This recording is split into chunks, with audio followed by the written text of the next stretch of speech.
Maegor the Cruel's death was mysterious, but so was the way in which he came out of his coma, so it begs the question, how was he healed? Let's take a look.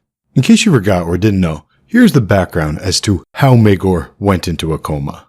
Maegor was married to Lady Cerys Hightower, but after 14 years of marriage without a child, Maegor took on a second wife, Lady Alice Harway. The Faith did not condone this, and neither did his first wife's family, House Hightower. So Maegor's older brother, King Aenys, gave Maegor a choice. Drop your second wife or go into exile for 5 years. Maegor chose the latter, exile.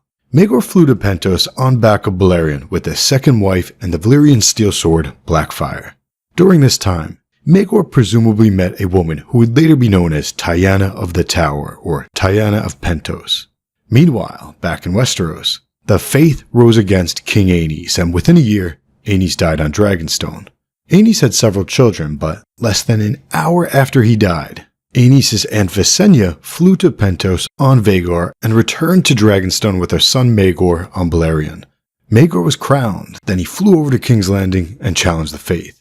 They agreed to a type of trial by combat called a Trial of Seven, which is the most holy of trials by combat since it honors the 7 gods of the Faith.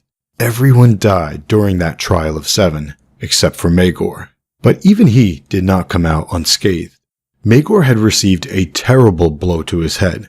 He went comatose for 27 days. On the 28th day, Maegor's second wife, Lady Alice Harway, returned to Westeros with Tyanna of Pentos, aka Tyanna of the Tower. When Tyanna arrived, Dowager Queen Visenya dismissed her son's maesters and septons and gave Maegor over to Tyanna's care. And the very next morning, the king awoke. So it begs the question, how did Maegor heal? It may have just been a coincidence that he healed the day after Tyanna of the Tower arrived, but that seems like quite the coincidence. It may have been as simple as Tyanna having a medical potion that the maesters did not know about. But considering the fact that Tyanna was rumored to be a practitioner of the dark arts, there's a chance that Tyanna of the Tower used blood magic. It is implied that Qyburn used a form of blood magic by sacrificing the women that Cersei had given to him to do whatever it was he did to the mountain.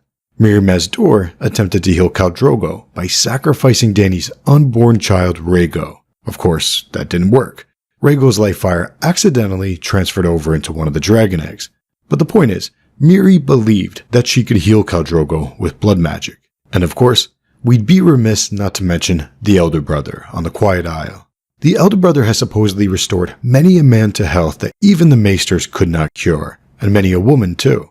The Elder Brother may be knowingly or even unknowingly doing some sort of blood magic.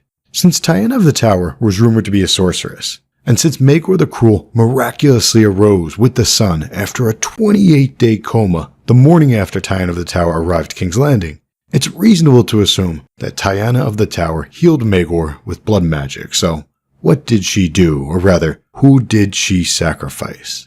It's possible that Tyanna simply sacrificed a random person, such as a prisoner. That form of healing would be in line with whatever Qyburn did to the mountain. But here's another option. Visenya. Check this out. We know that blood magic comes at a cost, right? Only death can pay for life. Rhaego died to give life to a dragon egg. Beric died to raise Lady Stoneheart.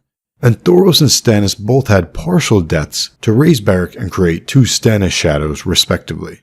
But only death can pay for life, so both Thoros and Stannis paid that price. Thoros was once a fat man before the Brotherhood, but during his time with them, his flesh had melted from him.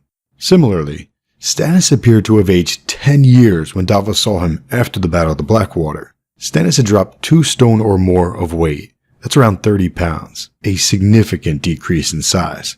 Of course, Thoros was out ranging and fighting, possibly eating and drinking less, so that could explain why he lost so much weight. And Stannis is a weirdo. He may have just stopped eating after the loss of the Blackwater. But Melisandre specifically said that she would not make a 3rd shadow with Stannis because it might kill him. And Thoros specifically said that he may die if he tried to raise Beric a 7th time. So there's a chance that their blood sacrifices played a part in them both losing a noticeable amount of weight. Blood magic comes at a cost. So now let's look at Visenya.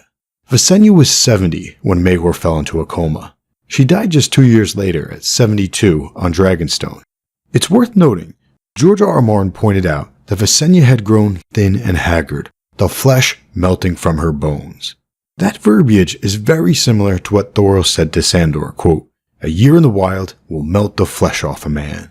So who knows? Maybe Visenya died at 72 because that was her time to go.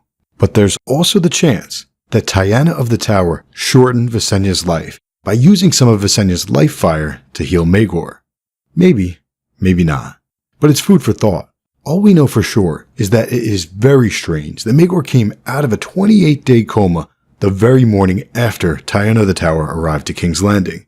Odds are, Tyanna of the Tower performed blood magic on Maegor, and only death can pay for life. So either she donated some of her own life fire to heal Maegor, she sacrificed random people like prisoners, or she used someone else's life fire. Someone such as the only person who cared about Maegor. The legend herself, Maegor's mother, Dowager Queen, Visenya Targaryen. If you like this concept, stay tuned. We are going to go even deeper in the next few.